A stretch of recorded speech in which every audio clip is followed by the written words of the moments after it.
ஒரு கிராமவாசி பரட்டை தலையுடன் முஹம்மது நபி ஸல்லல்லாஹு அலைஹி வஸல்லம் அவர்களிடம் வந்தார். இறை தூதர் அவர்களே, அல்லாஹ் என் மீது கடமையாக்கிய தொழுகை எது என்று சொல்லுங்கள். 5 நேரத் தொழுகைகள்.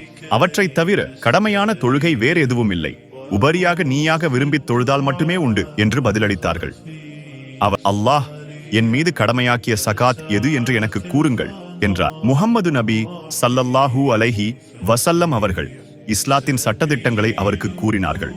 அப்போது அவர், சத்தியத்தின் வாயிலாக உங்களை கண்ணியப்படுத்திய இறைவன் மேல் ஆணையாக நான் உபரியாக எதையும் செய்ய மாட்டேன்.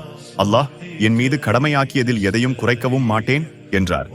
அப்போது முஹம்மது நபி ஸல்லல்லாஹு அலைஹி வஸல்லம் அவர்கள், இவர் கூறுவது உண்மையானால் வெற்றி பெற்று விட்டார் என்றோ, இவர் கூறுவது உண்மையானால் இவர் சொர்க்கத்தில் நுழைவார் என்று கூறினார்கள். இந்த சம்பவத்தின் மூலம் கடமையான அமல்களை செய்தால் மட்டும் நமக்கு சொர்க்கம் கிடைக்கும் என்று அறிந்து கொள்ள முடிகிறது. ஆகவே அனைவரும் கடமையான அமல்களை நிறைவேற்றி சொர்க்கம் செல்வோம் இன்ஷா அல்லாஹ்.